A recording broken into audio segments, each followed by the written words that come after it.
Hello. Welcome to another story. This one is called Cat and Rat, The Legend of the Chinese Zodiac. And I hope it's not too black as I read it. And here are all the signs of the Chinese Zodiac, and it goes by the year you were born. So since I was born in 1960, which makes me 61 years old, I am a rat.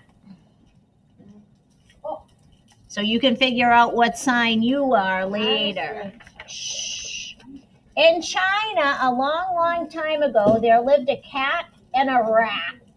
They were best friends. They ate together, they played together, they slept together. One day, the emperor decided to hold a race among all the animals in the land.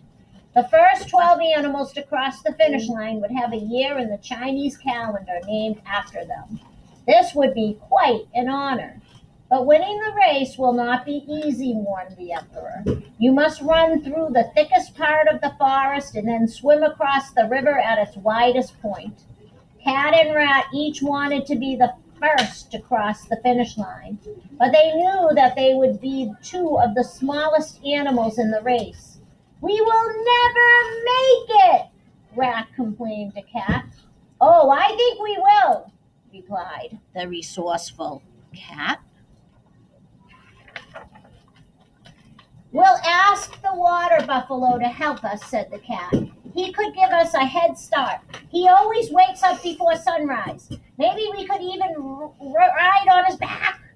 So Cat and Rat convinced Buffalo to wake them up early on the day of the race. The next morning, Buffalo was up long before dawn. Wake up, lazy bones, he said to the sleeping Cat and Rat. We had better get started. Cat and Rat climbed onto the buffalo's back, but they were so sleepy that by the time they had fully awakened, they were halfway across the river. Mrs. Rat, while you're not actively reading. Rat woke up first. He saw the emperor standing at the finish line far, far away. Why should I share the glory of first place with Cat and Buffalo, thought the rat selfishly. Wake up, my friend, he cried to Cat. Look at all the tasty fish swimming in the water.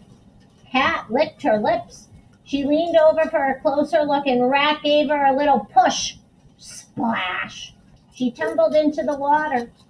Buffalo turned his head to see what had made the splash. He didn't see the cat, though. What he saw instead were the other animals in the race, and they were close behind him. Without giving Cat or Rat another thought, he sped toward the emperor.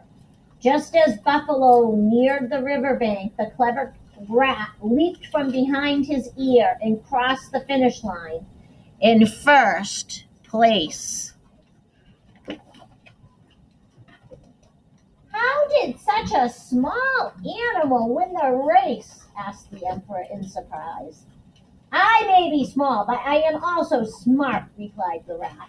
He scampered up onto the winner's podium. Buffalo knew he had been tricked into second place, but he could only grunt in dismay. Back in the river, Cat tried to swim along with the other animals. She hated water, but if she had to swim in it to win the race, she would do so. Far ahead of her, a tiger came roaring across the finish line. Am I first? He growled. No, said the rat smugly. You'd have to be awfully clever to beat me. And you'd have to get up extra early to beat me, added the buffalo.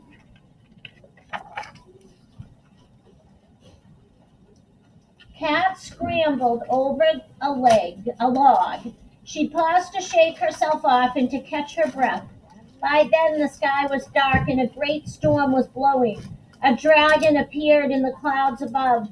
He was much much too big to run through woods or swim across a river, so the emperor had told him he could race through the sky, braving the rains and the wind.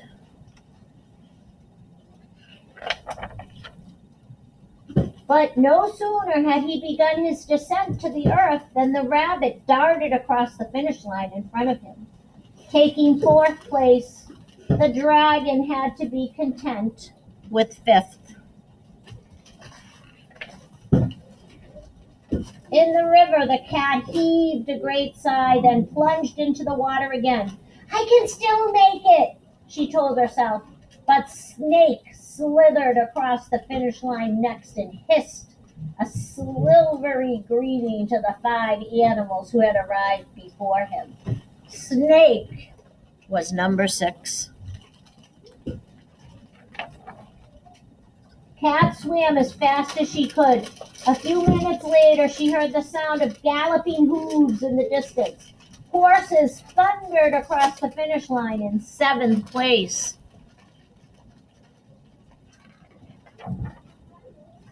Goat and Monkey weren't far behind. They jumped onto the log on which Cat had rested and paddled across the finish line almost at the same time. But Goat beat Monkey by a hair.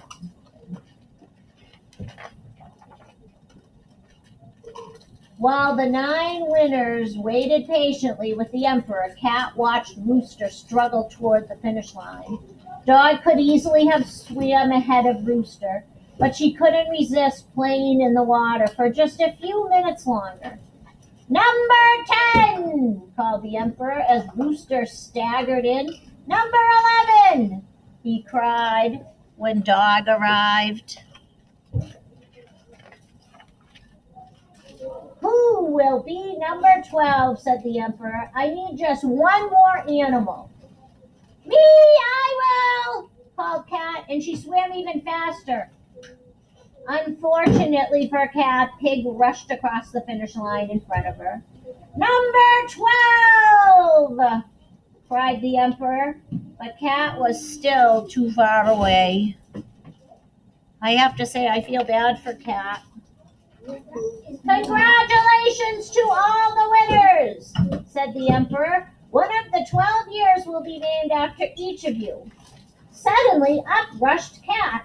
She was tired and wet and more than a little unhappy about swimming across the river on her own. "How did I do?" she asked anxiously. "Am I one of the winners?" "Sorry, dear Cat," replied the emperor. "All 12 places have been filled." Upon hearing this news, Cat let out a yowl and tried to pounce on Rat. Her claws scratched the tip of his tail, but Rat squeezed under the emperor's chair just in time. And that is why, to this very day, Cat and Rat are enemies. Bye. Bye. Thank you.